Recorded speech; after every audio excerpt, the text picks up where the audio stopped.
on se pose beaucoup de questions depuis cette reprise hier, et notamment avec cette réouverture des terrasses. Ça ne veut pas dire qu'on a le droit de tout faire. Il y a encore des règles à respecter. Oui, absolument. Contrairement donc à ce qu'on a vu hier, vous le disiez, et vu sur la place des terreaux, il y a encore des règles à respecter. Alors quelles sont-elles? Ces règles, 6 personnes à table, enfants compris, ça c'est pour la jauge par table. Tout déplacement au sein des terrasses se fait masqué et il est interdit de consommer debout. En plus, le masque doit être porté au moment de la commande jusqu'au service du premier plat ou du premier verre et évidemment au moment de payer. Ça c'est pour les clients, pour les gérants, le principal.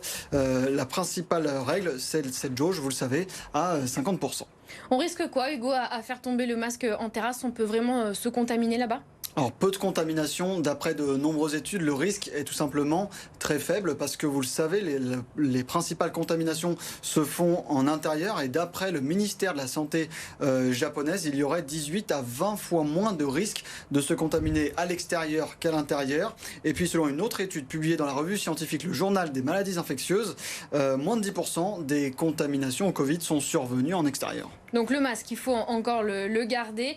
Mais bon, ce masque qui nous embête quand même, on l'arrête quand, ce port du masque? Bientôt, et c'est une information du président de la République Emmanuel Macron qui était en déplacement à Blois dans le Loir-et-Cher ce jeudi après-midi. Regardez ce qu'il a dit: jusqu'à la fin du mois de juin, de toute façon, il faut garder le masque au moins, et après on verra à ce moment-là. Le ministre de la Santé, Olivier Véran, sur BFM TV, disait lundi que la fin de l'obligation en extérieur serait rapidement envisagée si les chiffres continuent de baisser. Alors, toute autre chose, à présent, hier c'était aussi la reprise pour les cinémas. Vous y étiez, vous d'ailleurs, Hugo, et vous vous êtes posé cette question: pourquoi est-ce qu'on n'a pas le droit de manger du pop-corn pendant la séance? Mais oui, c'est la question que tout le monde se posait, même hier, pour ainsi dire, parce que le cinéma et le pop-corn, ça va de pair. C'est ce qui fait finalement le sel du cinéma, même si je préfère les pop-corn sucrés, vous l'avez.